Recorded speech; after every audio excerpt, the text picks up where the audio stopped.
Hello and welcome to the WWE Raw review. I'm Michael Sidgwick, joined by Michael Hamflett, fellow Dudley boy, where we discuss everything that went down on last night's show. But before we get into it, if you're a fan of this sort of thing, make sure to subscribe to WhatCulture Wrestling on Amazon Music, Apple Podcasts, Spotify, and YouTube, or wherever you get your podcasts from, where we preview and review Raw, SmackDown, the show formerly known as NXT 2.0, Dynamite, Collision sometimes, pay-per-views, premium live events, question and answer time. We have wrestling roundtable discussion. We have wrestler interviews on occasion, and we host a roundup of the week complete with a bloody good quiz, of course, on WhatCulture. And at this point, I will hand over to Mr. Hamflett for the old Browd Thoughts, and he's going to, steady that ship.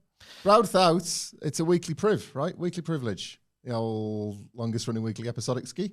Like, you're just glad to be seated for it. But it's a bit dull, wasn't it? It was a bit dull.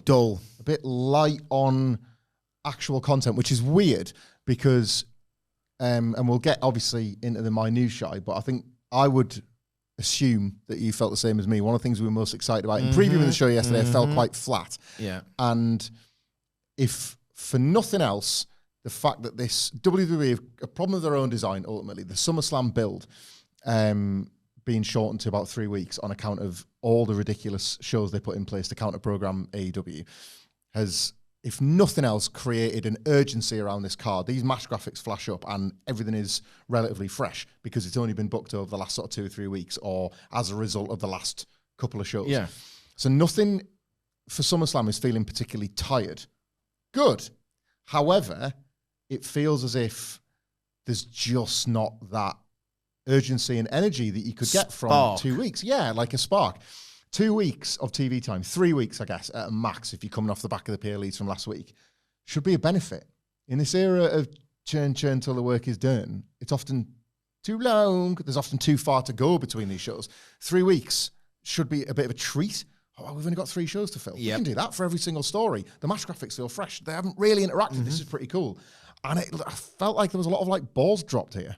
I honestly thought, what an indication that WWE decline is real. It's been the recurring theme on these podcasts for virtually all of 2025, considering January 5th. We always have to caveat, business is obviously fine. Yeah, I don't care about that. The creative. Yeah, the creative. I mean, if people don't have comprehension, it's a skill issue. It's nothing to do with me. Since literally January 5, as early as you could possibly get in the year, there's been this ain't going particularly well. And here's another sort of indication of that.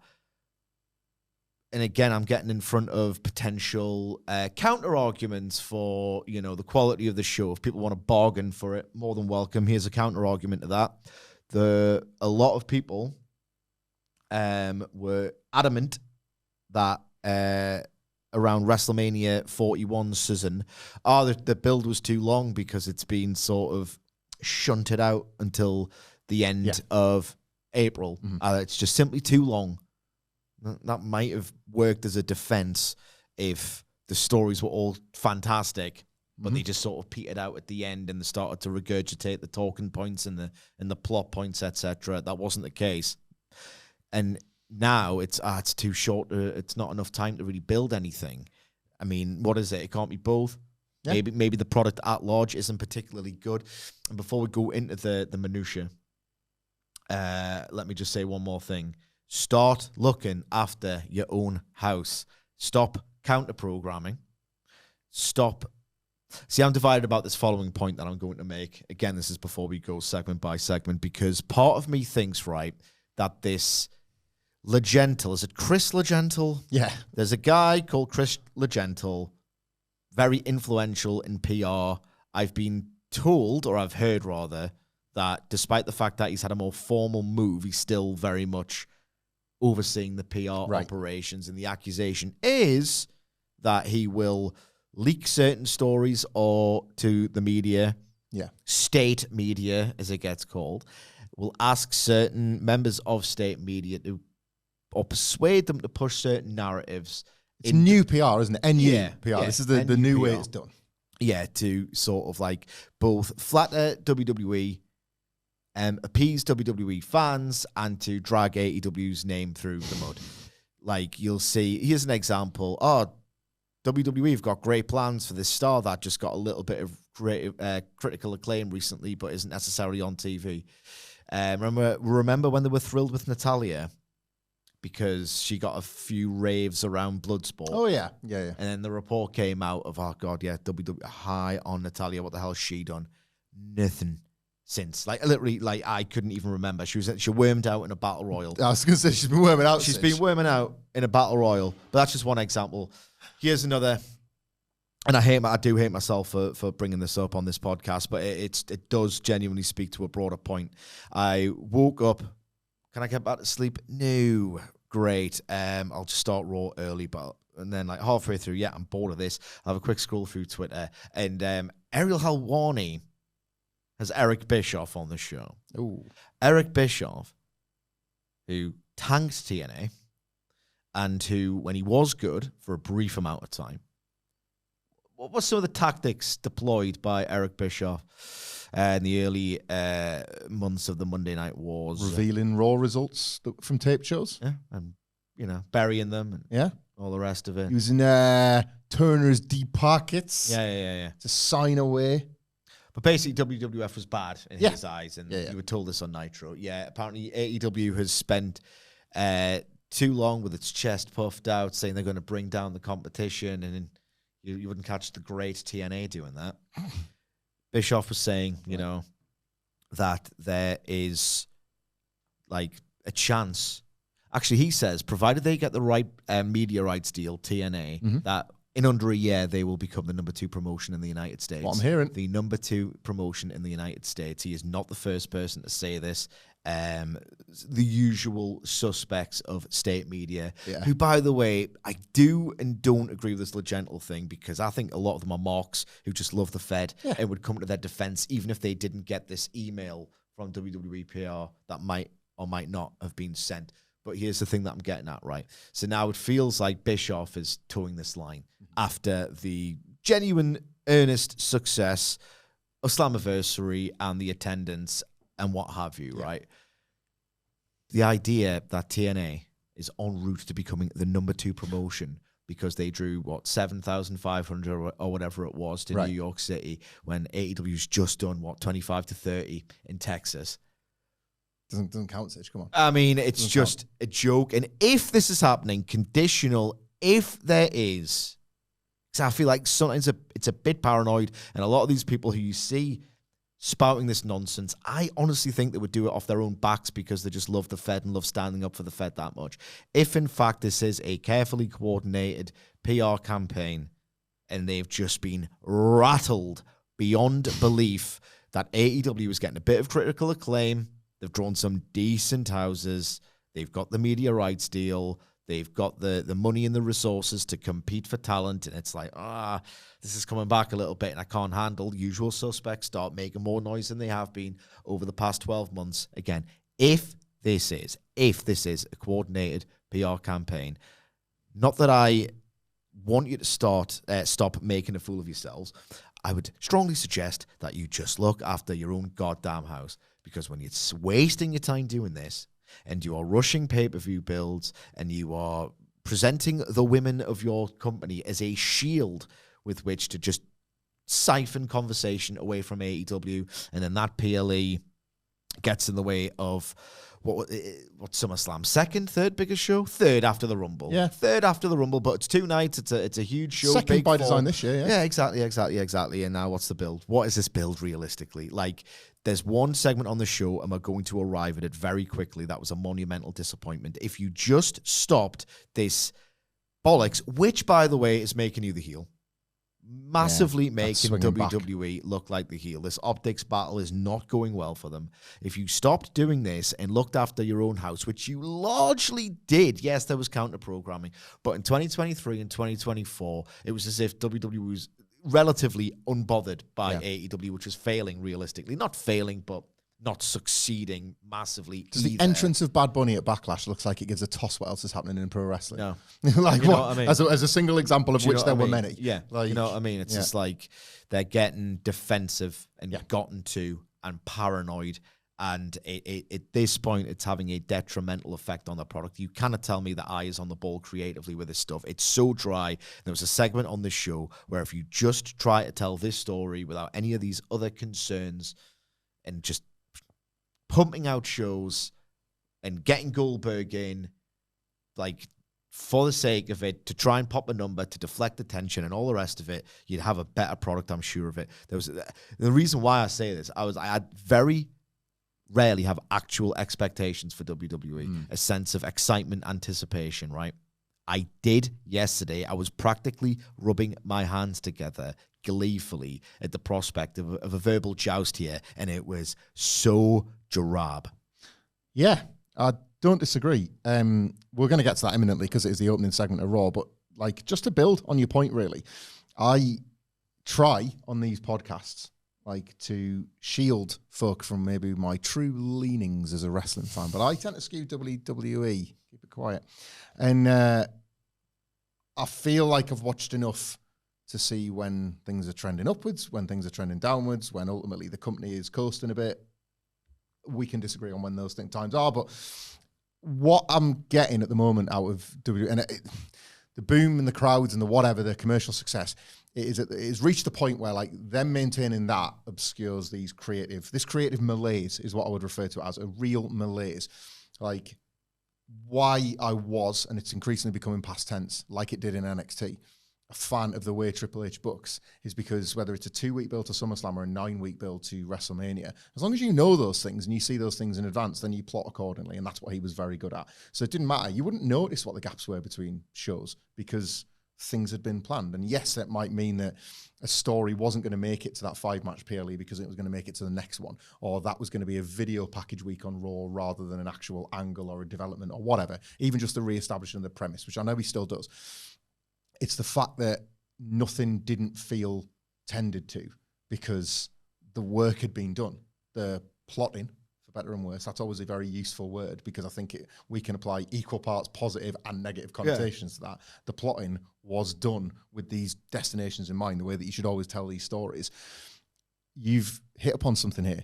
In WrestleMania and SummerSlam, how are those not the destinations that you are working to, regardless of the time in between shows? The fact 2023 and 2024, amongst the many successes, the million things, was that it was very evident just how well plotted like the weeks were in between those PLEs. Mm-hmm. It was very apparent. Like I always said when he first took over, judge him from his first Rumble at WrestleMania. In reality, what he did was that he took that approach in between the big four. Yeah. He brought that back. He really did. He went, you can map that back quite easily. And you can, yes, there's a backlash in the middle and there's a whatever that you've got to facilitate. But ultimately, it was very clear that when we hit SummerSlam 2003, we were back to the big matches and the big payoffs, the likes of which we'd seen at WrestleMania. He loves his bloody War Games. So then everything in that autumn would quite organically work towards the Survivor Series. And on it went to the Rumble. And they were very easy to maintain and enjoy quarterly cycles. And maybe he made it look easy and maybe he made it look straightforward. But of all the times when all these shows are going to get in the way of like your booking plans, or The Rock's going to do what The Rock's going to do, or the message comes from on high, counter-program that, and it's like, I was going to use this match for SummerSlam and I guess I can't anymore. These big four, these pillars, like, should be the simplest to keep your head screwed on for. I'm not making excuses because it's a problem of WWE's own design. You're right. Concentrate on your own house. Don't worry. Oh, you've got a Saturday night's main event to fill. Tough tits. You created that in order to do damage to the opposition. So figure that problem out. But these totems, these four shows are the easy bits. You know, like put on a board, and we're going to see this on WWE Unreal on Netflix in a few weeks. Put on a board the SummerSlam card. Yeah. And then, yes, if you have the obstacle of a Saturday night's main event or a Evolution or a friggin' Worlds Collide, or, we've got to put some TNA wrestlers on NXT, and now we've got to put some WWE wrestlers on TNA. This is becoming a bit of a headache of our own design. It doesn't impact the board. It doesn't impact the SummerSlam lineup, and it doesn't impact the WrestleMania lineup, and always keep that in mind. And I look at this SummerSlam lineup, and I can visualize a board that was scribbled out back in May or June.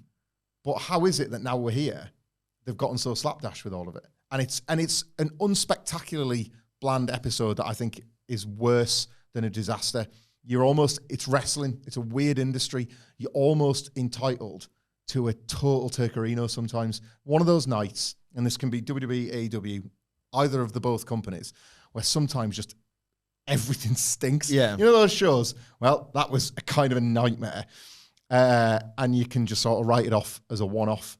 To use a football analogy, a series of like 1-0 defeats, like obscure that you maybe have quite a poor team and you need to change things around. Yeah. When you get 8-0, it highlights. Oh God, Yeah. things are knackered actually. We suck. Yeah, like WWE at the moment are losing a lot of games 1-0 with these Raws, and it's almost like I don't think coming up in the conversation enough.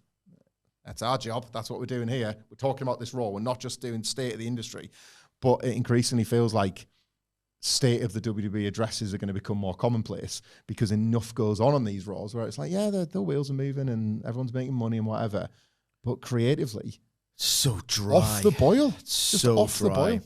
We'll get into why. Let's get into it from the top. So we have the usual opening.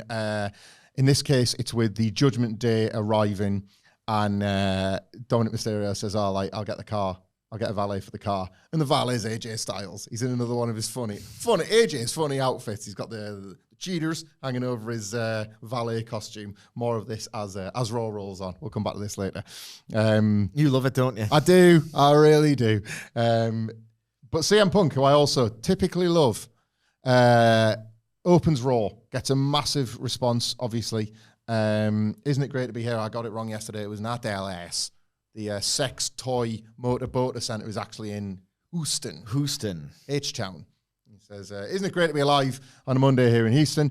He had a couple of goals when he first came back to WWE. He wanted to main event WrestleMania, and he wants to be a world champion. Again. Didn't say that in the John Cena build. He said quite the opposite. Well, yes, but that's the WWE title, Sidge. That's totally different. Come on, bad fit. He says he wants to be the world champion.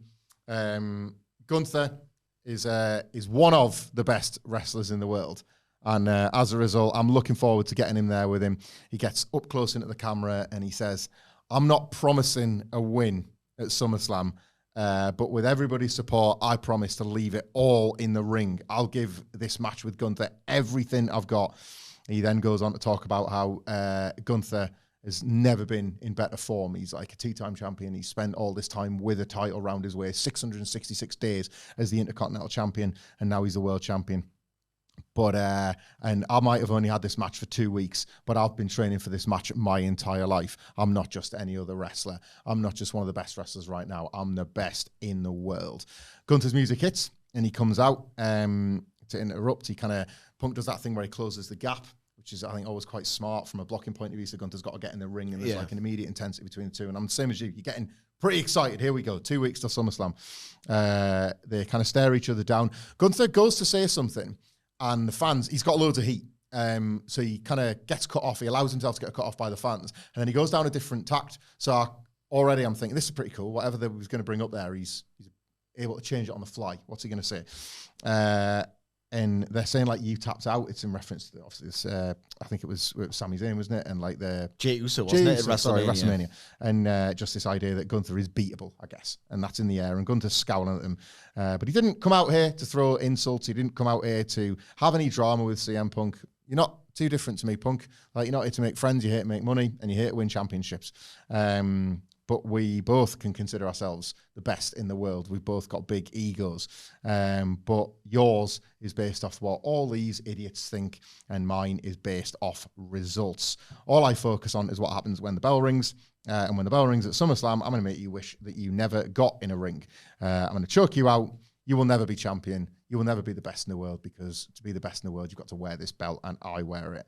At least you'll have all these degenerates in the crowd chanting for you, but that's all you're going to have.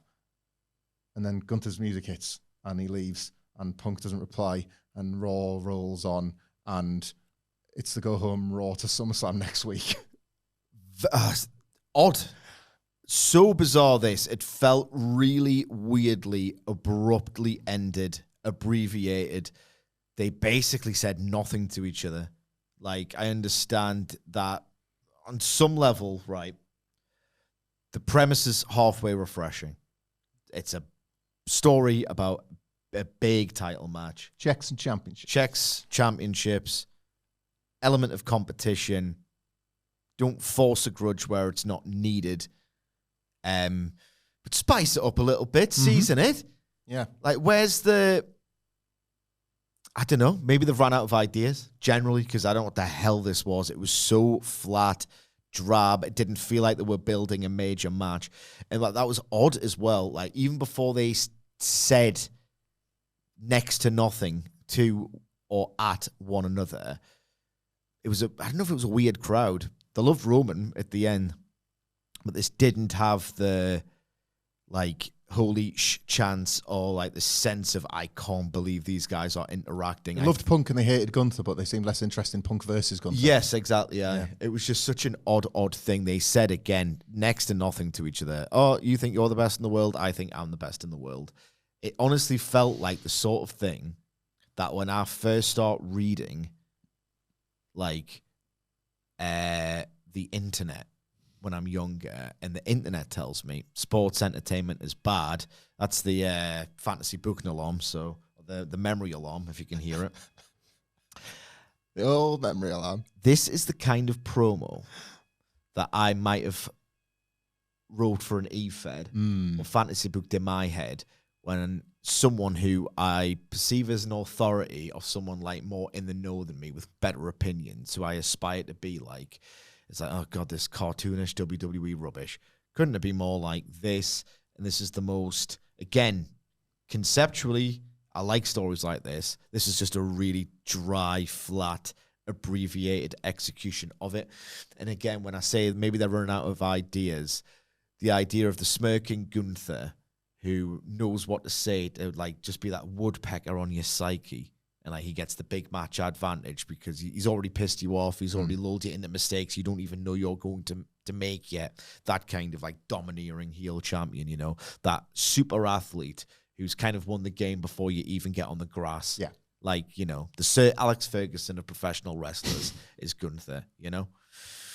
They just said no to each other. And but the whole thing as well is, like, maybe they don't want to keep having CM Punk's storyline rivals allude to the backstage drama, and if he's, like, too volatile to do this, or if he's unprofessional or whatever, the likes of Drew and Seth Rollins have hammered that since late 2023. Yeah. Maybe they don't want to do that anymore, and I would say, yeah, it is probably time. Think of another way in. Think of another way in. And the way, when I first thought this match is going to happen, and it's probably going to be great, the idea I had would be Gunther is in his physical prime. He's never been bigger as a star, never been in better sort of, like, cosmetic shape and look. He presents himself as this, like, well-tailored, clean, sharp figure of professionalism, right? CM Punk is wheezing his way through his matches, very slow these days, and you don't want to say, oh, you know, the title challenger's an old bum who gets gassed and sweaty. It's part of the appeal to a degree with this version of Punk, but you don't want to say that on TV. Bring up his injury record. Bring up Gunther's best attributes. He's a very violent man who needs no weapons to cause significant damage. Like, Gunther, and maybe they'll touch on this next week, but I could argue if you're going to have a 2-week build, you can have 2 good weeks. Yeah. You know what I mean? I think that's incredibly fair. Yeah. Incredibly fair. It's like ideally you want, like, 9 good weeks for a 3-month build, or something like that. Say that I could chop you into dust. You don't know what you are bargaining with when you get in the ring with me. If you thought your, what was it, a bicep injury was bad, just look at what will happen to your chest when I'll chop your titty off that bone. You know what I mean? Just, like, mention the injury record, mention the age difference, create that contrast, create that desire in the fans to go, you know what? No, Punk's older and he has got injured, but on the night I'll be with him. Yeah. This was nout. I think to, like, hit upon the important thing here, we're not, it's one thing to say, oh, you know, maybe going to get stuff next week. It's not week 2 of 6. I know. It's week 2 of 2. I know. That's what I found so startling here was that like there are 2 weeks here, and I guess the less you put into this, the more you potentially put in if they intend to rematch this. But do they intend to rematch it? Because obviously there's the Seth Rollins thing hanging over both title matches potentially. I guess we'll know by the end of night 1 if he's decided to cash in on this or not, or if he might be saving it for Cody and Cena. But like all I could think of here was this was so low energy and so low on detail and really anything. Tension. Yeah. Anything. It almost attempted to do those things. It almost attempted to scale back whatever you thought they might say to one another.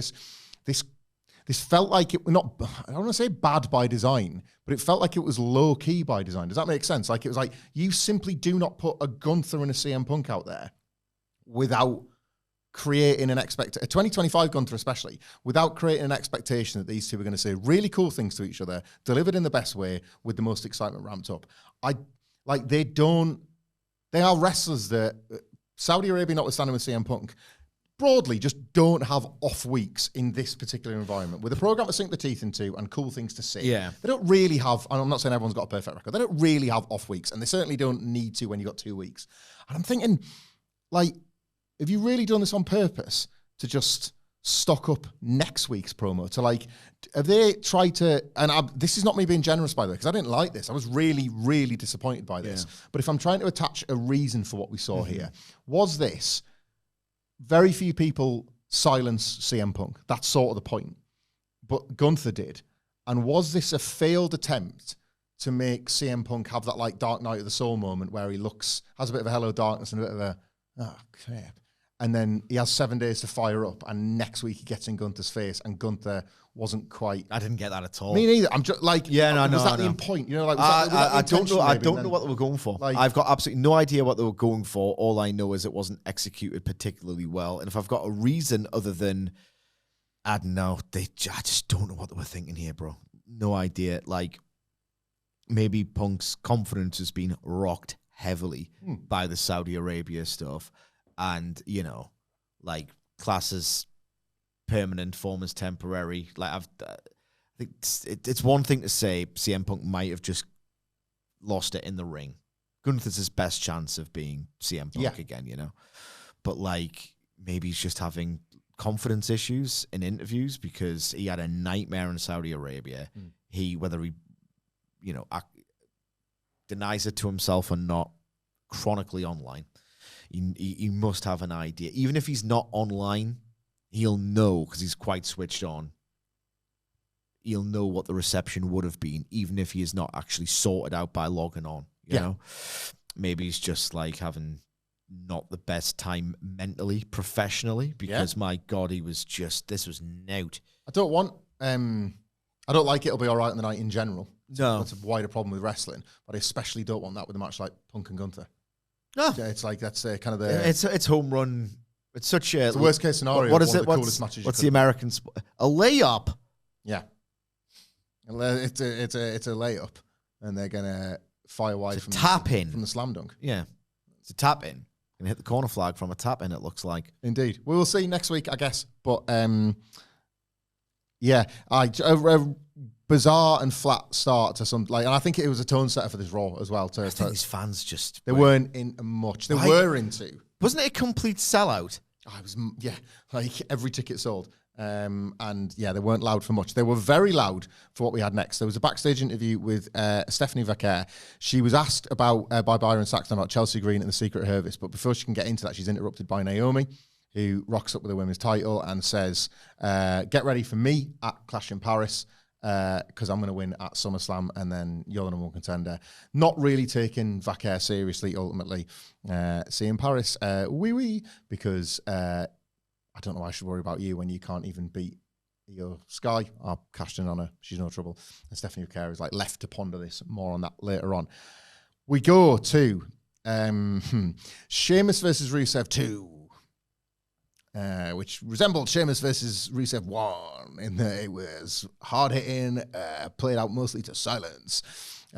This time, the the two sort of flashpoints, I guess, was a really like I like this. I know what you're going to say. Elegant dealing with a botch by Sheamus in which he falls off the ring during an attack to the floor and does the cardinal wrestling sin of repeating it, but then owns the mistake after that. I got him in the end, and then does a sort of, whew, that was a close one down the camera. And it was like, you know what? It was quite nice. It was like, oh, an affable guy in the middle of this boring brawl. I needed that. Like, it was a bit of warmth. It's consistent with the idea that, and they've told you this in storylines, Sheamus is closer to the end. And he's built up than the beginning. Become the levity guy rather than just the banger man. Yeah, absolutely. So no, I thought that worked really quite well. It did. It gave it gave this match a little bit of heart. That like the fans came up for it, and then they were with them for a couple of minutes after. That was it. I think it desperately needed it because I don't wish to undermine their very hard and knackering and sweaty work out there, but it was striking each other dead hard, or at least with a view of making it look as stiff as possible. Not that hard, to be honest. But that's not that hard. That's what you're supposed to be hearing in the flesh. There was a cool bit where Rusev is like saying, stay down or whatever. And he's like slapping Sheamus on the back of the head. But like, I'm not seeing many welts on Sheamus, you know? No. It's not barbaric. And if it's not going to be entertaining, you want it to be barbaric. They worked to I will praise this one more so than the first one. They worked up to their more high spotty stuff in a way that the first one didn't really. So like Sheamus did work up to the 10 beats. Rusev tried a couple of times to get the match kick, and when he actually hit it, it was class. Sheamus was coming off the top. Like it wasn't exactly Shawn and Shelton Benjamin, but like for big guys, Sheamus was kind of coming back off the top, and Rusev sort of picked him out the air. And because they're big guys, that looked pretty cool. And then he tries to get him in the accolade, does so, but Sheamus is able to power to the ropes, and like Rusev screaming at him. He's getting quite cross. Again, the sweat is pouring off them, so that it's the look of a really attritional war, even if some of it, to your point, hasn't necessarily really played like that. Rusev goes to remove the middle bit of the, not quite the turnbuckle pad, but the support truss, like he did the last time. Sheamus is able to block that and like power back and everything. But then the referee goes to fix the padding where it's come off. Rusev goes and grabs Sheamus's shillelagh, but in that time, Sheamus has recovered, hits the brogue kick, beats him clean, gets the 1, 2, 3. Sheamus, kind of with a wry smile after the fact, sweat dripping off them both. You just sense round 3 is on the horizon. And I ask this earnestly of everybody in Gorilla when I say this, because it's not really a knock at the wrestlers. They're going out there and they're doing presumably the exact job asked of them. Who is asking for this third match or more? Who, like, other than Michael Cole on commentary, and maybe the wrestlers if they just enjoy going out there and having this kind of match. But by every other kind of, I don't remember the quarter hours are good, every other kind of available resource available to us, the fans, which is, how is this being responded to in the building? How are the big spots going down? Like, who wants this to continue? It's odd. I routinely ask myself, what do these fans want? What do they want? What do they come up for? Why are these things that are, probably better in a different context just leave me completely cold? I had a similar thought, and again, I've had these thoughts for ages, of like the big 4-way tag on SmackDown, where it's like they don't like party matches, it would seem, these WWE fans. There's one next. Yeah. They don't necessarily like hard-hitting slugfests. Maybe that's a lie. Look at what Gunther was doing with Drew and Sheamus. Yeah. Maybe it's a Rusev problem. I don't know, man. Like, I don't know if there's a presentation or if he's just simply... His entrance with the eyes and the lights out gets nothing. It gets nothing. Like, it's weird. Like, and again, the whole point of analysis of something so, like, subjective is you're never going to land on the idea or, like, the reality, really. So you can only draw on your own personal insights and maybe your personal experiences. And this might be something, might be nothing, right? This match was quite drab, hard-hitting, but not that hard. Not really dramatic. And I will say as well, before I make my point about the analogy, I did like the spot where Rusev's kicking Sheamus's ass. Rusev's like sort of younger, like they mirror each other, but Rusev's a bit younger, a bit nastier. And when Sheamus is like, nah, I'm not staying down. I'm not going to stay. Come on, hit me. Yeah. The fans came up with him for that. But again, that aged veteran stubbornness sort of thing. They seem to like the idea that Sheamus wouldn't back down from the fight, more so than they were truly intimidated or horrified by what Rusev might do. Yeah. So they came up for that. came up for the spots where they got to like Sheamus. They made very little noise where they had to fear Rusev in any way, shape, or form. I've told this story before, but I think it's quite key into maybe understanding how the WWE fan base works. Raw after WrestleMania 40, privileged enough to be in attendance. Nakamura comes out for a match, and you're thinking, all right, okay, debut Claxon, return Claxon, because Nakamura first, Raw after WrestleMania. It was before the US title run, obviously. Yeah. What we're doing here, Nakamura exists to get beat. Oh, he must be getting beat off someone new or returning. That is the case. Ilya Dragunov comes out to utter silence. Yeah. Complete silence. The NXT champion at this point. The NXT champion, but, it's not like Bandito comes to Dynamite and gets a reaction. Like, there's a main roster crowd who are more casual than whatever. They don't care. They make no noise whatsoever. It's the most bizarre, jarring experience, these WWE TV tapings. It's like, Jesus Christ. It's like an arms folded, impress me. Mm-hmm. I've been conditioned to expect superstars either become one in front of my very eyes, or I do not care. Yeah.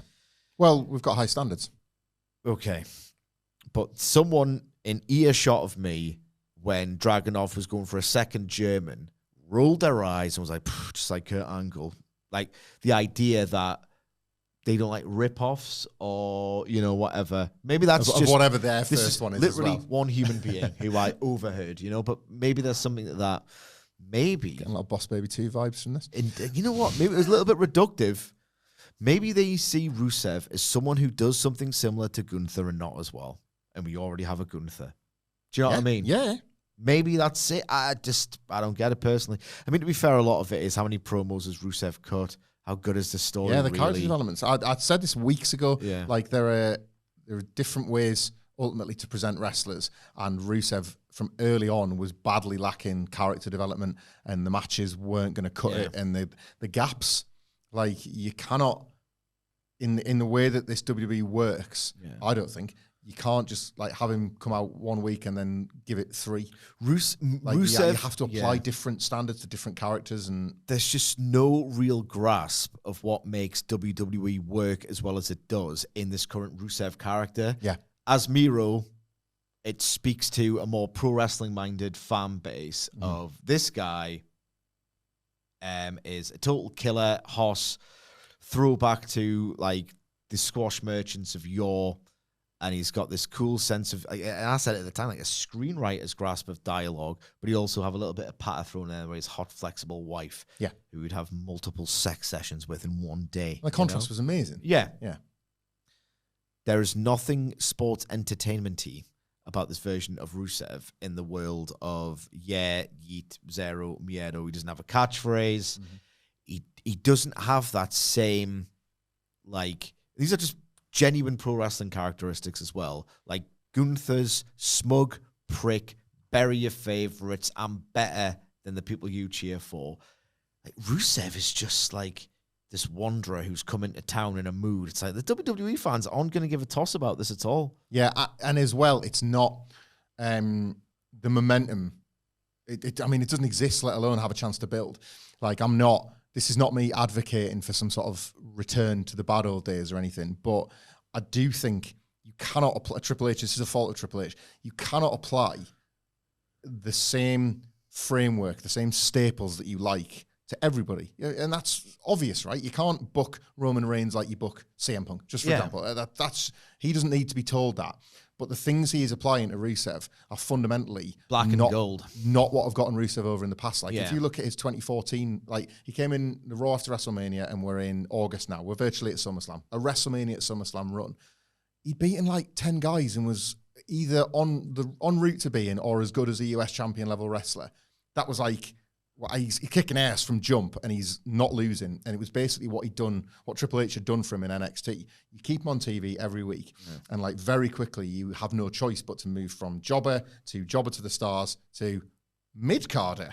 How serious should we take this guy? And like, I know that just sounds like an old-fashioned build, but that was how you got Rusev over the first time in AEW. It wasn't just, God, this Redeemer's a totally brand new way of looking at it.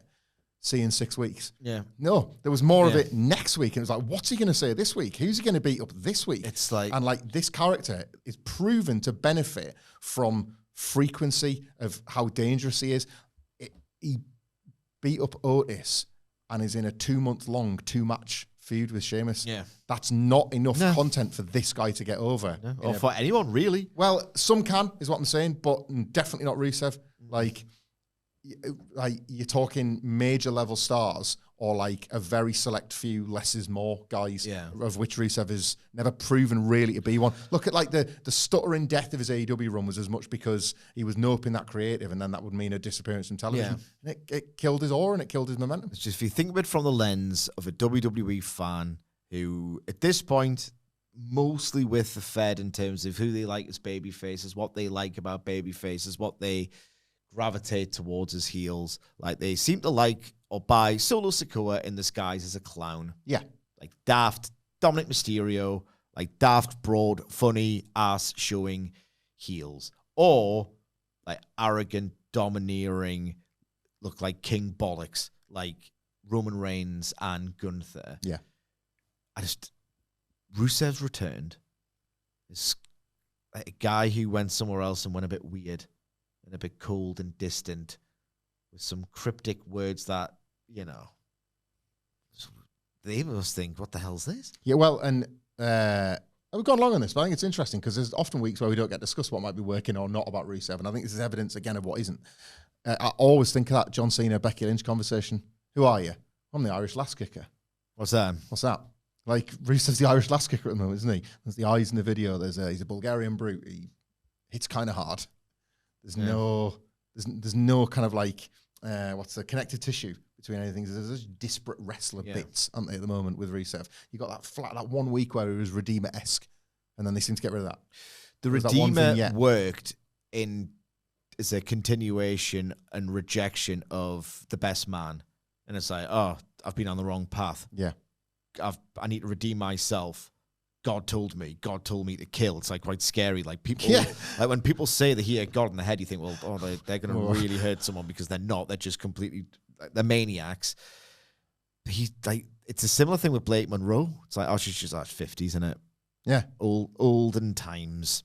Like, it worked in the total context of that program. It's just, I thought WWE told better stories than this. My God told me to settle into the mid card. You know what I mean? Yeah. You've done it. Yes. You've done it.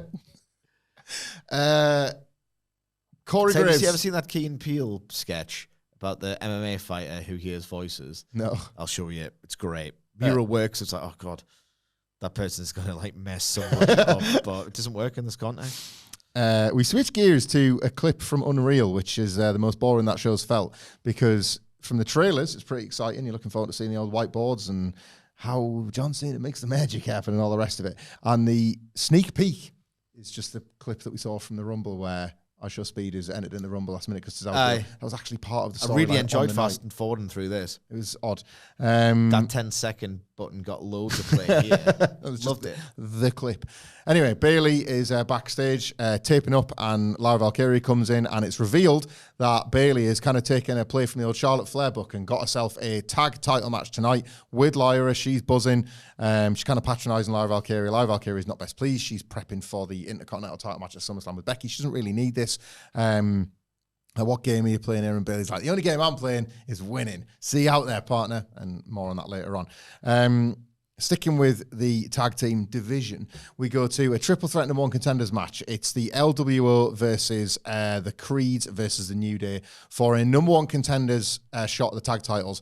I should point out, on the preview yesterday, we talked about this being for SummerSlam, and then through the commentary, it was like, in the future. And then those cards were getting reeled off, and let's just say the winners weren't part of the old graphics scheme. So, yeah. Very similar in layout. Moves are different, but very similar in layout to what we got in the SmackDown tag division, where like the wrestlers go out there and it's a spot fest. Yeah, they're trying to work the crowd into getting asked about any of this, and they're not. Truthfully, like, not to be brutal on all of these wrestlers taking big bumps and like going out there and working their hardest, you know. The New Day in particular, I thought were like in the mood here. At least they'll have those work rate nights, and it was a bit of a betrayal of these heel characters have been playing. Oh, nobody cares about Out, so who cares? Like Xavier No one cares about Out in this bloody arena. Xavier Woods felt like himself a bit. Yeah, he has these good nights, doesn't he? Where he's like, should they have like gone with him as a world champion for 5 minutes? And then it's just like, well, never mind. On we move. And it's the LWO. This is the thing. When these matches take place, often it is an act that gets featured and then your brain chemistry changes as a result. So I don't know if you had this yesterday when we're previewing this and we're thinking to SummerSlam, the New Day probably get the rematch. About 3 minutes into this, it was hacked up by commercials, but you were like, oh, the LWO winning. Yeah. There's kind of like, this was agented with like Bless and booking in mind. They were being given all the hope spots. There was the two sets of heels that were like, oh God, we're really struggling here. And like, they're going with the LWO here because this is a TV title defense. Yeah. You were already past the LWO losing to the Judgment Day. And they're both very talented, but I'm thinking, God, this is a match that felt unimportant to begin with and has receded in importance as it is going on. Yes. To that point, El Grande Americano. I think this comes before it, but El Grande Americano and Dragon Lee have had a scuffle backstage earlier on. So God, put a pin in that or just get rid of it. It's cheating, really, because they've already had the match. Yeah, I want to make you forget the match they've already had, and now that this new fight is going to create the new match. So he's out with the LWO, so El Grande Americano gets to get another piece for him. This actually distracts the Creeds, which frees up Cruz del Toro to do like an awesome corkscrew punch, run at the mess of bodies or whatever on the floor. Whatever. Yeah. I know. The New Day have seemingly got Wilde beat, but he manages to break up their double team attack and gets a roll up on Kofi Kingston, gets a 3, and somewhat of an upset. The LWO, hacked up by commercials, but the LWO off this so-called TV banger have got themselves a tag title shot against the Judgment Day. Yeah, it's one of those matches where if you did an instant reaction, the podcast would be different. I'm not just saying this because we do a very traditional British working week, but you do get a perspective of, right, how good was this? How memorable was this when you have like a few hours to sit with it or to just let it drift away from your mind? The only thing I can remember thinking, and I felt nothing, as this heatless match was unfolding. And I'm not one of those, God, you're doing too much, slow it down. In fact, if we did do bits, we'd have a bit mocking and ridiculing that sentiment. I have a lot of latitude towards in-ring wrestling. I didn't sell that long enough. I like selling. I love selling. It's fundamentally important. But in a match like this, I'm not necessarily waiting for it. You know what I mean? Mm-hmm. I understand context and what I'm watching and what I'm meant to be getting from it. All I could think was, bloody hell, Jake Roberts would have an issue with this. The amount of DDTs in this match was pretty wild. Yeah. It felt like a volley of DDTs, DDT variations. It's another DDT. It was the Destroyer that used to get all this grief, wasn't it, way back when? Like any kind of Canadian Destroyer / pile driver just getting like the DDT could be thought of in the same way if you wanted to. Yeah, it can absolutely. It was just like, I just thought, have you got anything else, lads, other than an exchange and a long chain sequence of DDTs? And it just kind of ended quite quickly, but I was happy about that. I did not care. None of the 6 are over, and we're going to get to something with the New Day later on. But it was the Creeds, or even there's something in the eyes never lie. And there was something like, I know Brutus tries to like dance it off a bit as they walk into the ring. There's something in the eyes of Julius Creed in particular who just seems to know that they're floundering. Yeah, I just felt a bit sad. IYO SKY reunites with their former Damage Control partners, the Kabuki Warriors, in the locker room, and they're on about how they're going to win the tag titles down the line, and IYO SKY is going to regain the women's title at SummerSlam. But after Asuka and Kairi Sane leave, Stephanie Vaquer enters, and she flags up what was brought to her attention by Naomi earlier on. It's like, we did wrestle once, that didn't go to finish, and I know I can beat you. And she says, I'd quite like to fight in Paris, given the chance. But IYO says, I think I had you beat the last time, and we don't need to wait to Paris. We're going to have a bare knuckle fight. This gets a monster reaction. The idea of this match got one of the biggest pops of the night, and a bigger pop than some of the actual matches that played out on this show. Uh-huh. Like, there is go back and watch, if you haven't seen Raw, the backstage segment where IYO SKY says, tonight in Houston, cannot believe they are being given Stephanie Vaquer versus IYO SKY. Yet again, maybe this is a carryover from a lot of the discussion around Evolution, and indeed the North American mainstream in 2025.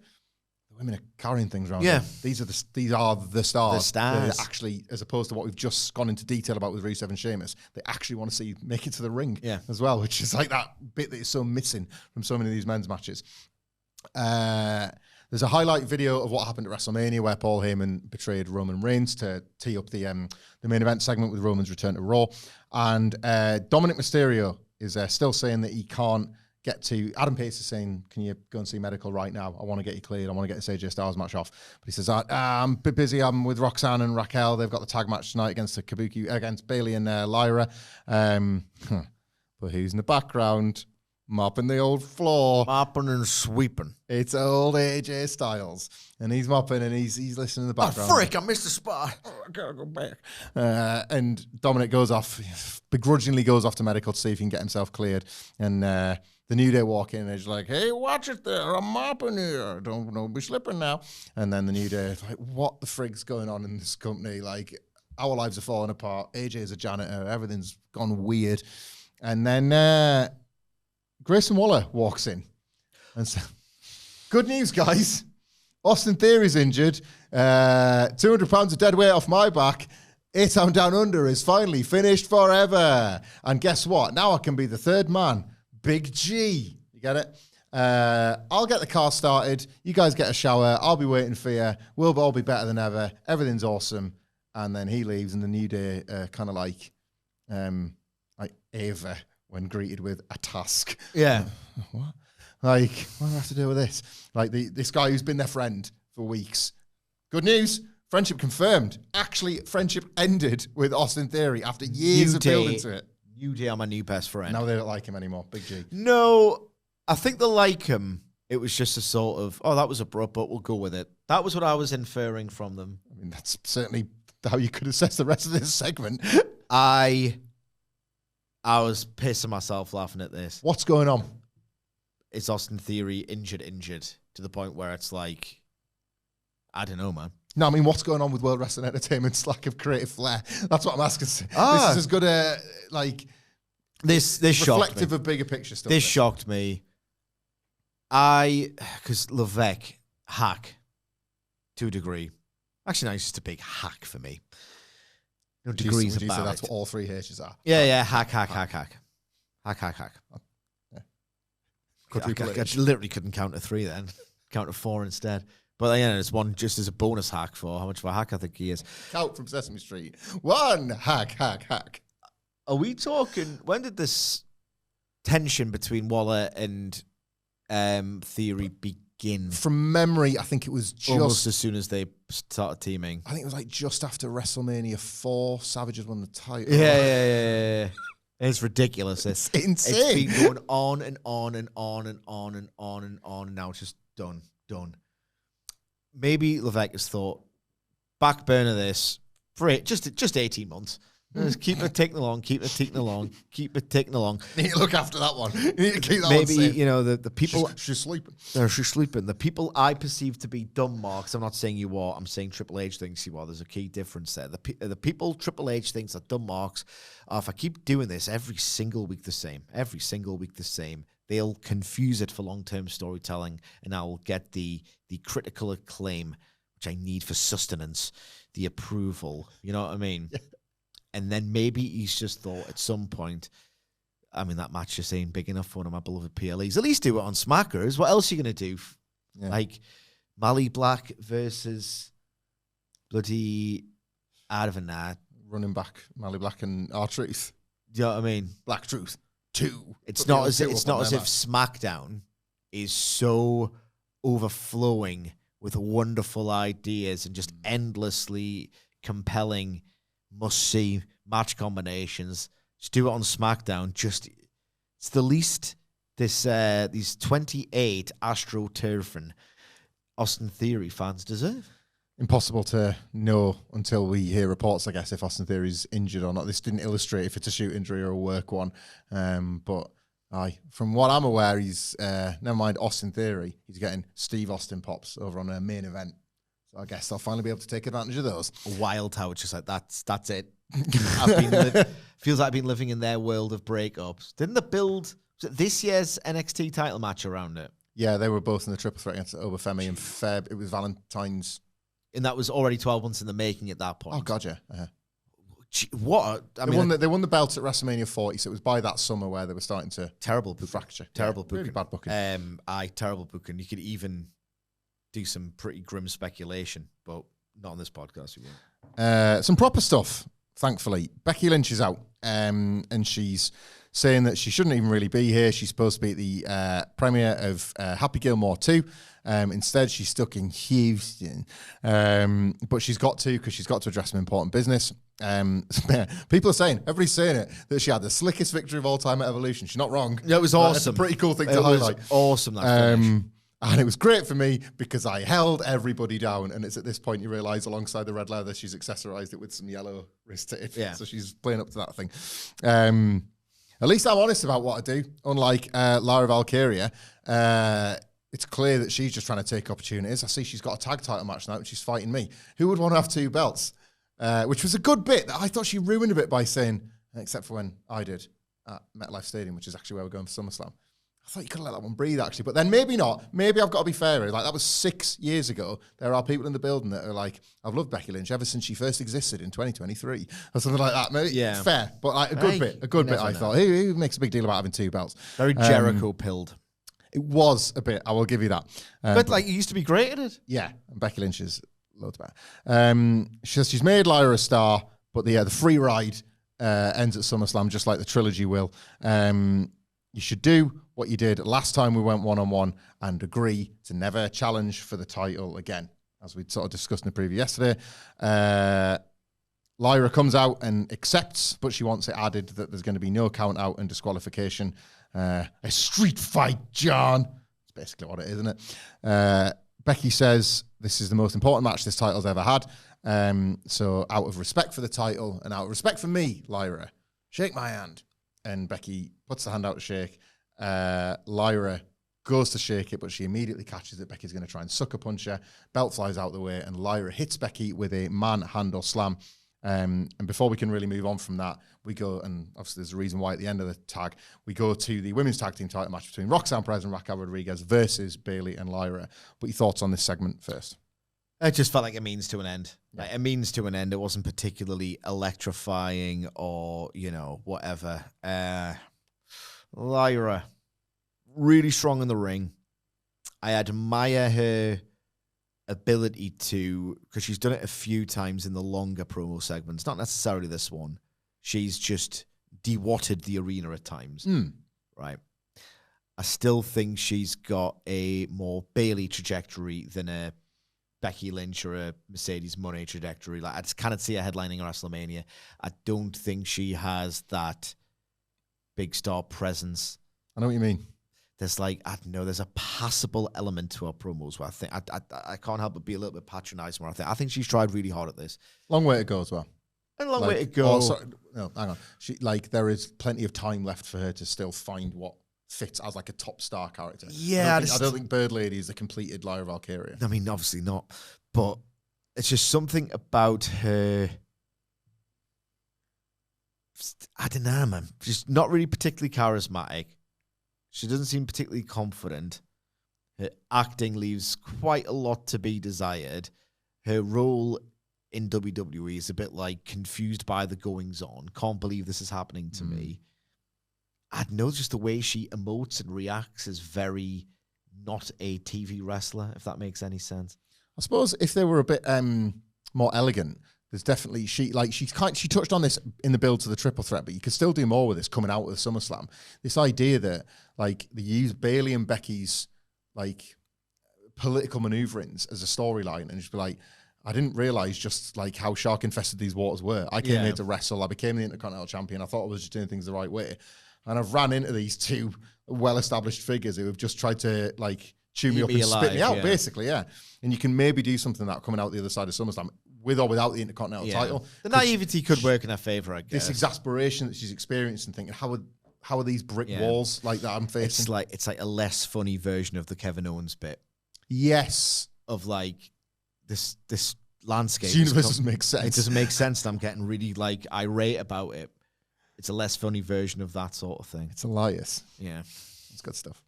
The tag match, though, the tag title match that Bayley has secured for her and Lyra against the Judgment Day.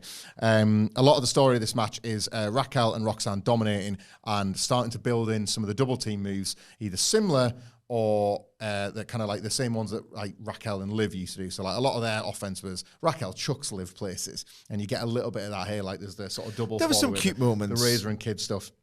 And like, there's a couple of times where Roxanne Perez kind of like wrestles away out of trouble and is able to like make the tag to Raquel or like help Raquel get out of bother.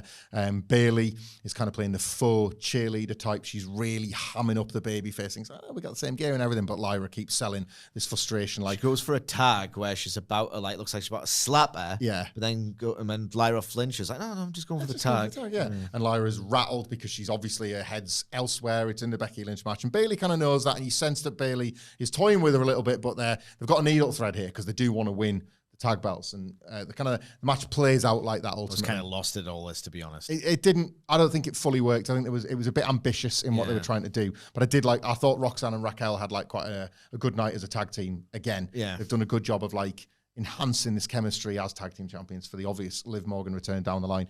To the finish where Dominik Mysterio gets booted by Raquel by accident, and he's out on the floor, and you're thinking, like, the way he's selling it, you're already thinking this is going to be his excuse to get out of getting cleared tonight.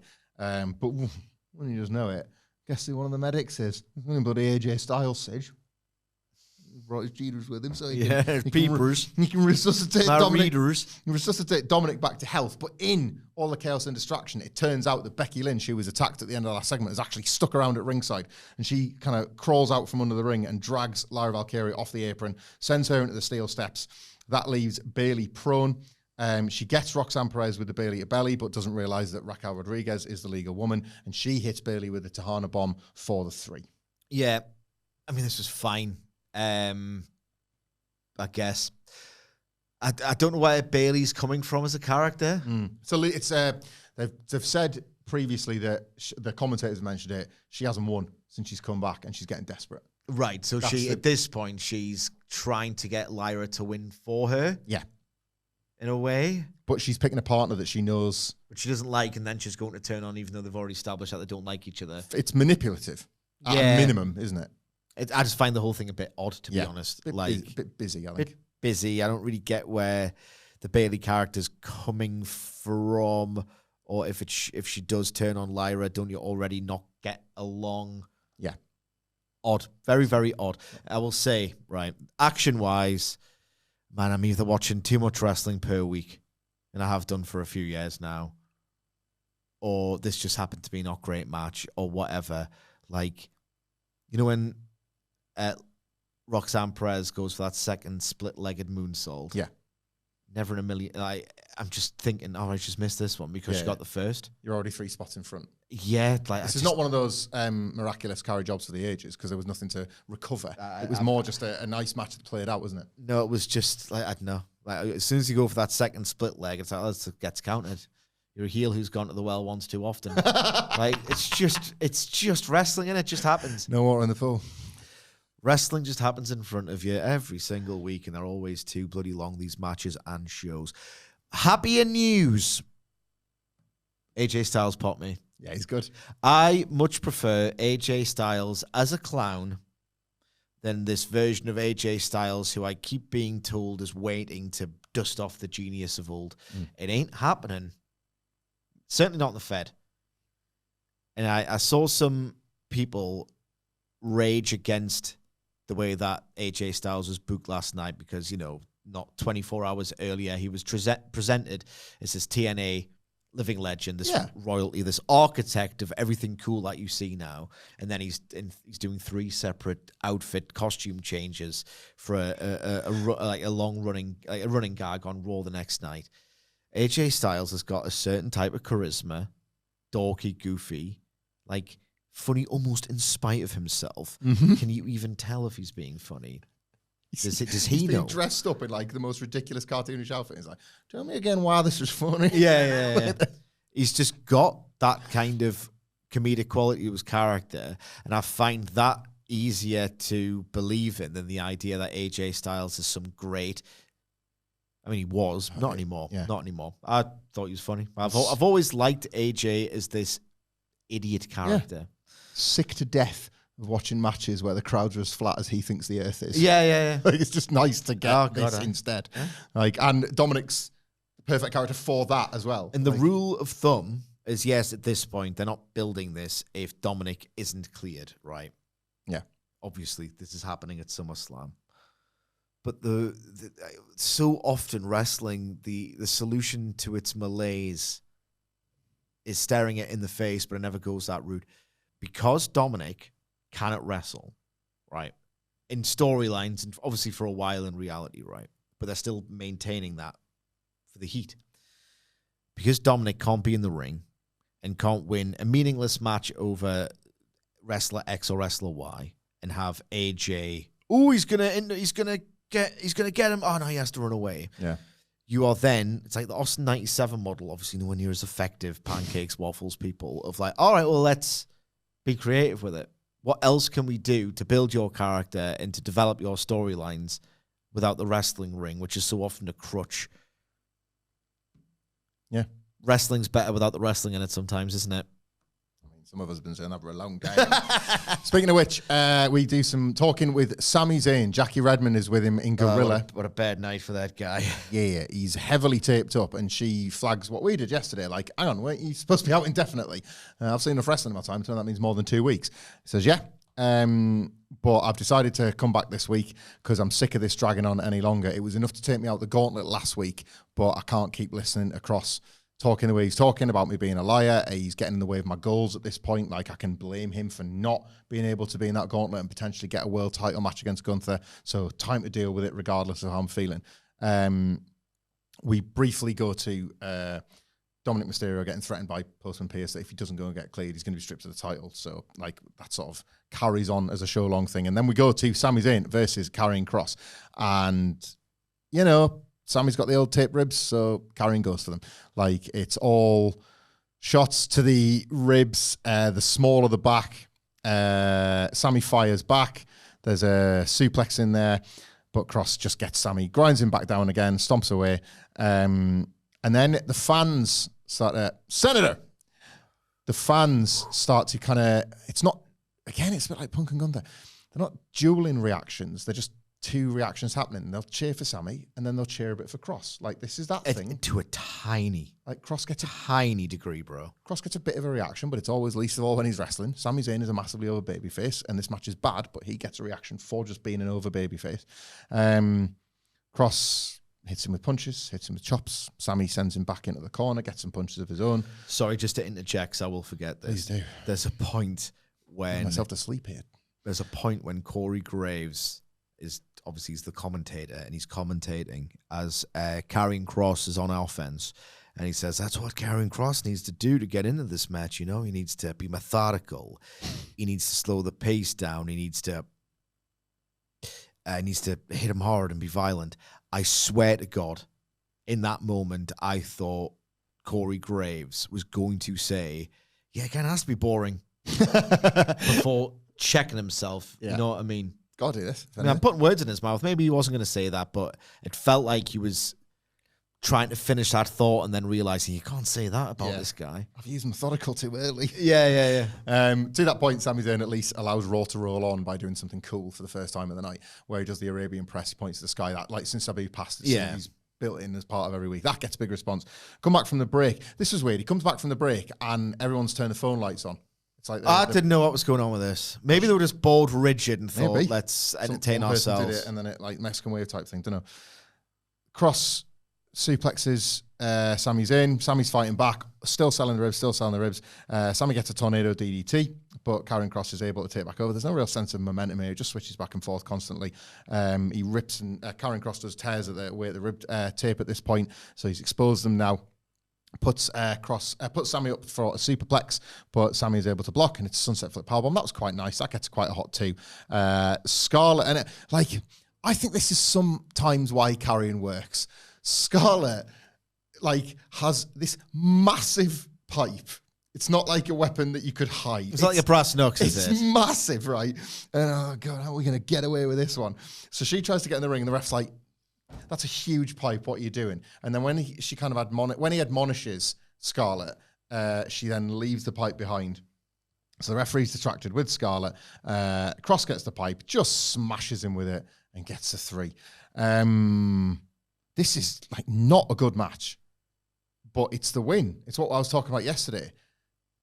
Karrion Kross has actually beaten Sami Zayn. Mm-hmm. You could argue that this was the moment the push was transferred from people on Twitter saying, like, wringing their hands saying, why is Karrion Kross not getting used? Come on, WWE, it's booking 101. Well, here's some booking 101 for you. He's actually won the match. Sami Zayn continues to be injured. We'll presumably go back on the injury list, whatever. Kross is off and running. This was bad. He hasn't run a day in his life. This was bad. He hasn't run a day in his life. He couldn't. We knew this would happen. I don't think he could sprint if he tried. Sorry, in Wilde's absence. We knew this would happen. I don't apologise to him. The more you actually, and I'm going to have to use inverted commas here, give people what they want with Karrion Kross, the more people aren't going to want it. This was evidence of it. Oh my God, this is not dynamic in the least. It wasn't dramatic. It wasn't well worked. It was excruciatingly dull. And look, who gives a toss really about Karrion Kross? I would ask that question earnestly, because realistically, I wonder what the motive is for all this. I wonder who's responsible when I go to bed, for it. I think of the Fed, but I don't give a toss about Karrion Kross. Indeed, yeah, and you're not even joking. There's the worst part about it. There's a YouTube channel now that just has match graphics, and it's become my go to sleep, like ASMR, chill your brain stuff. It's nice. Yeah, it's like the screensaver of my brain. I just have like 16-bit stuff at the minute. 16-bit stuff. Yeah, 8-bit, 16-bit. Like soundtracks of old games and stuff. Just like whatever the algorithm says. I just find it pleasing. Yeah. Unlike Karrion Kross matches. No, this was just drab, bereft of heat, bereft of drama, bereft of real quality, bereft of the idea that even though you've got a guy who's massive and a guy who's a lot more rail thin and he's got a goddamn bandage wrapped around his ribs, there's no sense of jeopardy or like violence or peril. It's just a flat crap nothingness. And look, I don't know. I'm sick of talking about Karrion Kross as if he's in that enigma pile, like a Jay White.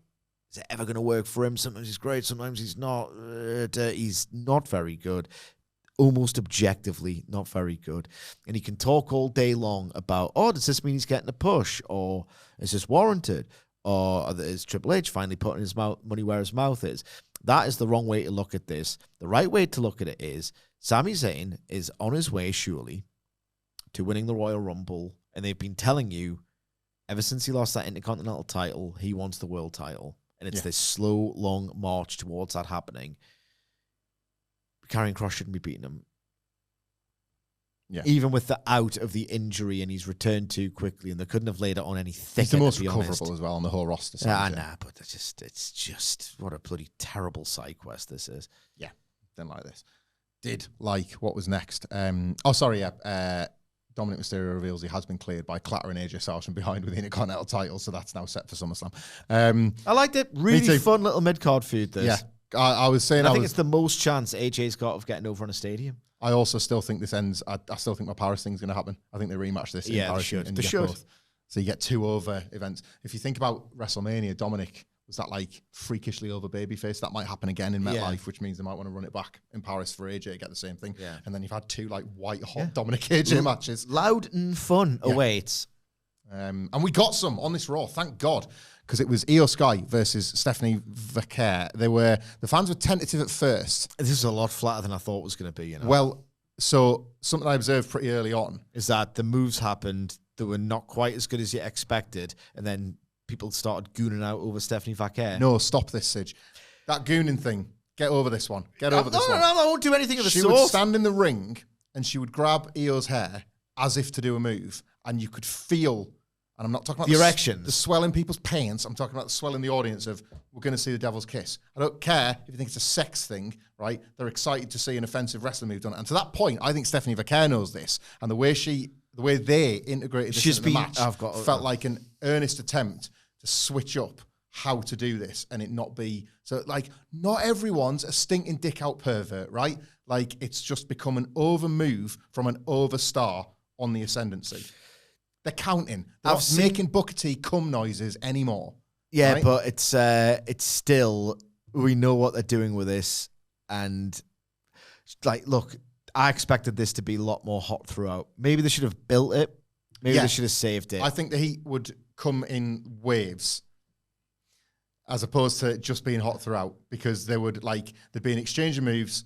There was like the failed attempt at the Asai moonsault from IYO, where Stephanie Vaquer countered with a kick and people were like, whoa, Jesus Christ. And then they would have like these really slick exchanges. Then it would go down again and it would get a bit quiet. And you think if this had been as a result of a longer term thing where they're starting to know each other's offense, which they're actually building, because if you put this against the Raw match after WrestleMania, that too was fairly even. And Stephanie had more answers for IYO SKY, just like she did here.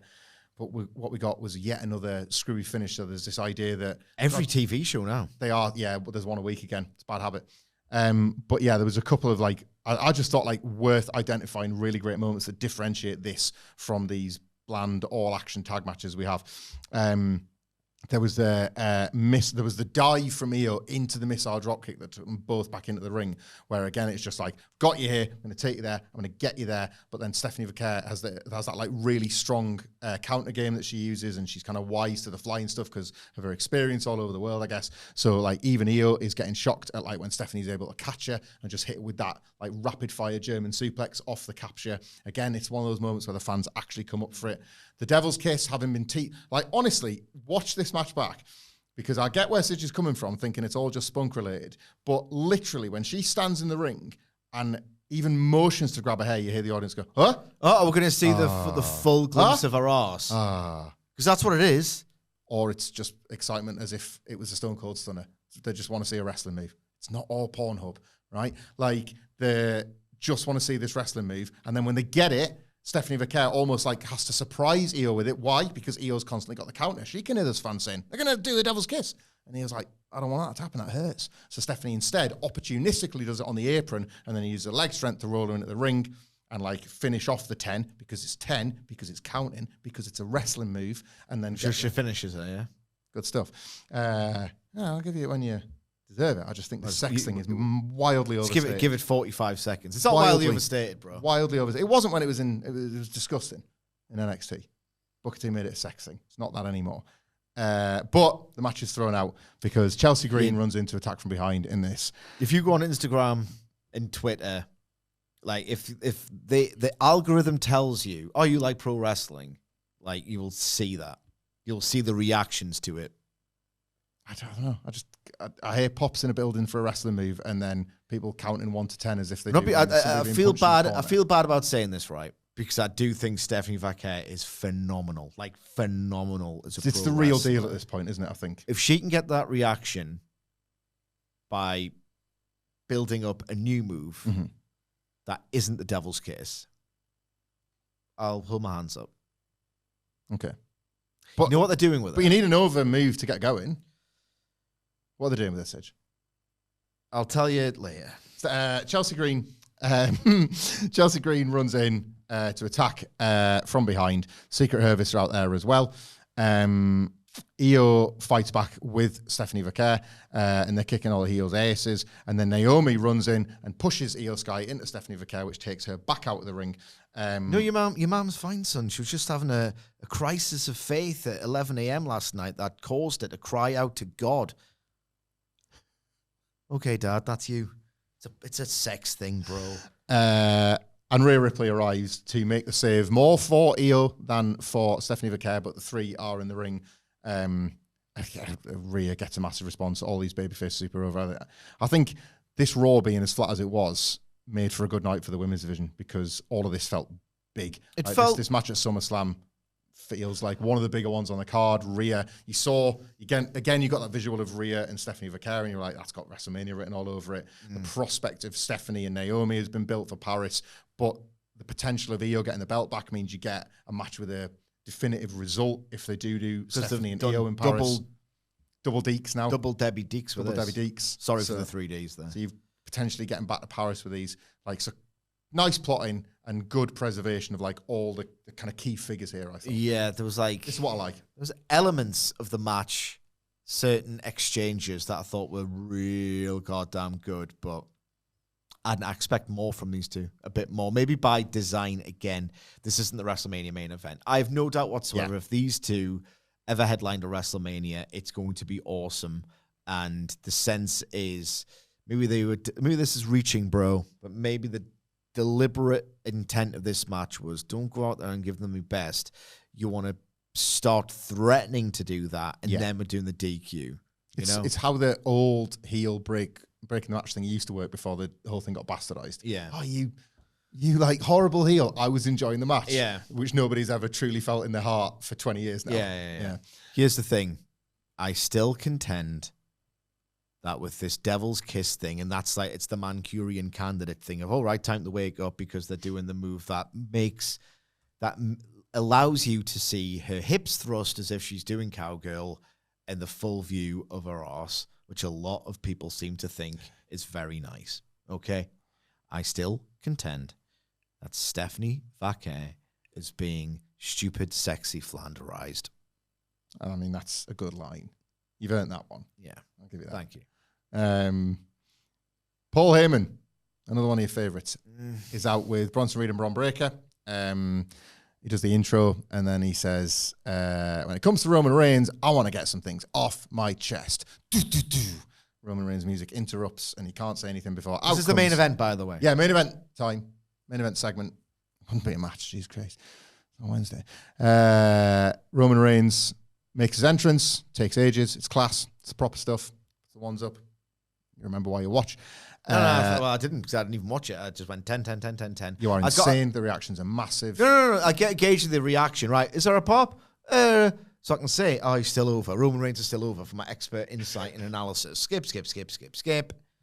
What makes it fun? Because it certainly wasn't half of this show. Like, the crowd. I don't want to live in the world, really. It makes you wonder if the sellout was for the old Tribal Chief himself, because everybody was banging at Roman Reigns here. He was by a considerable distance the biggest star on the show. Yeah, absolutely. Heyman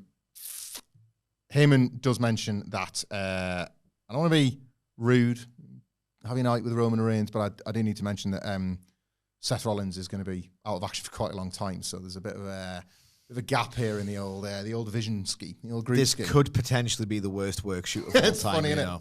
This is real funny. The old John Pollock victory lap. Yeah.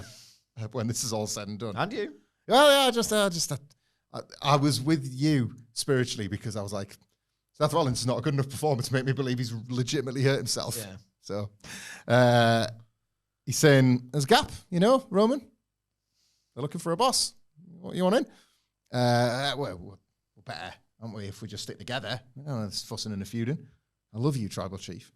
And Heyman gives Roman the microphone, and Roman's about to speak, and they say, well, actually, first, whoa, like, Houston, acknowledge me. Again, another massive response for this. Paul Heyman, this is a good bit. I acknowledge you. I quite like that. It's quite funny. It's like that. What's that? I acknowledge you.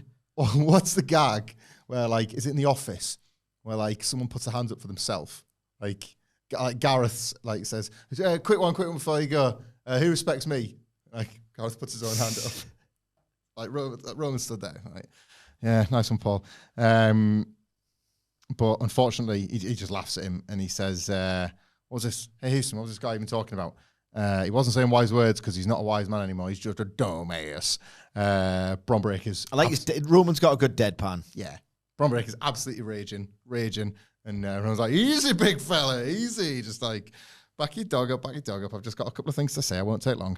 And if you're not careful, Paul Heyman will do the same thing to you that he did to me. Come and sit under the learning tree. Have a little listen to the old Tribal Chiefs. Here's what he's got to say. The old chief. The old Tribal Chief. Who's that? I know the Tribal Chief is. I've heard of Roman Reigns. But Roman says, all that'll happen, Bron, is that Paul Heyman will take credit for creating you just like he did me. A lot of people, in fact, took credit for creating the Tribal Chief, but it wasn't Roman Reigns. The only reason I'm the Tribal Chief is because these people here still acknowledge me. It's OTC. And he says, yeah, you're damn right, the OTC was the greatest champion to ever set foot in this ring in WWE. Paul Heyman had a part in me getting that title and keeping it for as long as it did. But he didn't have a part in me keeping it all the time compared to the likes of the Usos, Solo, even Sami. Big responses for all these, the Usos and Sami. Solo was also there. Yeah. He said, and ultimately, yeah, I did lose. And I went home for a while. I went to raise a future bloodline, like all of the million kids Roman's got. And that's the thing, Paul. You just think that the Bloodline is some sort of faction, some sort of wrestling stable. No. The Bloodline is family. The Bloodline is God's work. Roman says, back up, Braun. Like, leave it. Paul, you were a friend to the family. You were a business partner, but I made you an honorary Samoan. I gave you the responsibility as the wise man, and you chucked it away for a best friend that you hadn't talked to in a decade. I didn't ruin the Bloodline. This dumbass did. And again, big response, OTC, Bloodline chants, all that sort of stuff. Braun takes the microphone, says, I want you to listen to me, Roman. We don't need you here anymore. That was 5 years when this old dog was last relevant. I was certain you were going to get your bitch payoff here. Didn't. The old dog might have been something. They're saving that for the go home. Yeah, maybe. Yeah, you got to save the big lines. Definitely. Big lines to the big night. Yeah, it might have been relevant 5 years ago, but I know that Paul Heyman won't stab me in the back because unlike you, Roman, I hold value. I'm the big dog. I'm the top dog, and I'm the future of WWE. So why don't you just do what you do best and leave? Roman says, sorry, I didn't hear any of that absolute crap you were talking. Take my microphone. And he throws him the microphone, and it gives him the opportunity to get in a Superman punch on Braun Breaker because he obviously looks upon him. He knows there's a numbers game. The heels ultimately take advantage. Bronson briefly distracts Roman Reigns. Reigns gets the upper hand on Bronson Reed, but when he turns around, he turns into a spear from Braun Breaker, and they've got him out. They're about to lay him out for a tsunami, but Jey Uso arrives, another massive pop. He comes out, it's punches for everybody. The baby faces prevail. They send the heels out onto the aisle. And it's not made explicit, but it appears indeed that we will be getting a tag match at SummerSlam. Jey Uso and Roman Reigns versus Braun Breaker and Bronson Reed as Raw goes off the air. Can't see past Bronson Reed getting the pin in that match. Feels that way. Taking the fall. Yeah, it'll still be fun. I'm just being a dick. But if we're going to do that on Dynamite, we should do it on Raw as well. Here's the thing. Totally agree. Here's the thing. Roman's days as the main character are obviously numbered. He himself has removed himself from that position. It doesn't feel like he was loving it as the king of the bloodline. Yeah. I think he realizes that, again, he's close at the end than the beginning. He seems to be more than happy about that. So when he does this material about a potential succession with Braun Breaker, I don't know. It doesn't, like, the story they are telling is that Braun Breaker is ready to take Roman's spot and da-da-da-da-da. At this point, it's like, Roman's like, well, go on then. I'm obviously not that bothered. I'm taking months off at a time. You know what I mean? The through Roman schedule. If anything, should have already had it. Yeah. Through Roman schedule, there's kind of little heft to the story being told. It's a unique problem with Roman Reigns at the moment, isn't it? Yeah. So it's not like... The belt obscured that when he would take the time off as champion. He'd come back and he's the top guy. Yeah. I thought it was warped, but not compelling when Roman and Cena had that feud in 2017. Like, for me, they were feuding over the wrong thing, and the point had been lost completely. Like, who's going to be best at dealing with the bad booking? Yeah. And these contrarian audiences. It's me, but I don't think you can do that. It's like, why would I want to? You're not up for this job. This job which is this poison makes no chalice. sense and is dysfunctional. This poison chalice. I can drink from it, you can't. Yeah. You know what I mean? So that was weird. But at least it felt like, oh, God, the next one is having a feud with the current one. Didn't get that vibe at all from this interaction. And I tell you, another problem I had with this as well is that Roman Reigns, they've never done a particularly good job of, like, the redemption of this guy who was awful for however many years, like this gaslighting prick who was awful to his family, his own flesh and blood. And it was almost like a series of things like, I've been a heel too long. You know what it was? They speed ran it for War Games. Yeah, I know. I'm getting to that. Sorry, yeah. Yeah. But, like, the idea of, like, the pre-recorded yeet. The pre-recorded Saudi yeet? Wasn't Saudi, but it was just pre-recorded because they were headed that way. Yeah, the pre-recorded taped SmackDown yeet. The idea that Roman Reigns felt like, we have to do babyface stuff now because I've been a heel too long. Yeah. It was the timing more than anything else. And then locking Roman into a tweener role because we're all kind of tweeners in the WrestleMania Night 1 main event. He's never felt like a true proper babyface. He gets proper babyface reactions. Of course he does. Yeah. But because it's a star reaction. But at night, he doesn't feel like a babyface to me. I think the exact word you've used. And it goes so heavily on the exposition in this promo, WWE style, only reminded you sentence by sentence. Oh, he's not a babyface. Oh, he's not a babyface. Oh, he's not a babyface. Heft is the exact word I would use here. The success of the Roman Reigns character at the peak of the bloodline was that at no point did you have to think about how much or little and what they were doing at the time made sense, about how fragile Roman's position might have been. You simply took it at face value and you bought into it. And it honestly, I use the example quite a lot because it's such a funny one, but it helps in wrestling. The 100-foot-tall solid gold Homer with the jewel-encrusted hands. Roman had that. Roman lived that for a bit as that champion. And he doesn't look now. Closer, Lenny. Oh yeah, Roman. Like he doesn't have that anymore. And more to the point, the biggest guy in the world now. he doesn't look like he needs to, which is, I don't know if it's a problem we can fix. I think there is one of these days, I think there is a long discussion to be had about Roman Reigns and the significant problem WWE faces with him when he is an undeniably massive money-drawing, ratings-drawing, ticket-selling, merchandise-selling star who also is getting increasingly difficult to book. Yeah. They are not square in a circle with Roman Reigns, and I'm not sure they ever will the longer he stays on this part-timers, which he's earned and is entitled to as kind of support wrestlers getting these deals, but it doesn't suit whatever they're trying to get across with him anymore. His character was, and I know it's kind of changed into, he's just a big star that you all like, and he's really dominant. But the origins of the tribal chief character are, what are we doing in this pandemic? This is some of the worst slop we've ever produced as a company. There's like another company who's getting raves. I need to come back and I need to be responsible for this. And I need to be the top star of this company and make it relevant all over again. And everyone, I'm at the head of this table. If you eat, it's because my star power feeds you, etc. To be that sort of besotted with the idea of saving everything and being the king of it all and accepting that responsibility and to like doing 5 dates a year doesn't correlate at all. You either have to have the biggest purpose of all or none.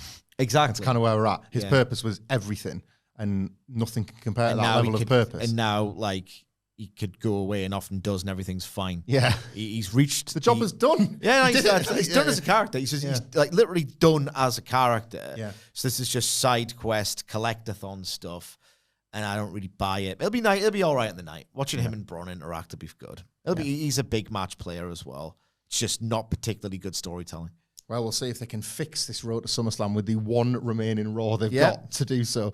Let us know your thoughts on this edition of Monday Night Raw and everything we've discussed in this podcast at WhatCulture WWE on X, where you can also find Michael Sidgwick at M. Sidgwick. You can find our brilliant producer Adam Nicholas at It's Adam Nicholas. You can find me at Michael Hamflett. We will not be previewing NXT today, but there will be other stuff coming this week as pertains to Wacky Summer. And as it pertains to Wacky Summer. As it pertains to Wacky Summer, there may be some banked content that will appear at various points, and we will at least be back with an AEW Dynamite preview and AEW coverage throughout the rest of the week.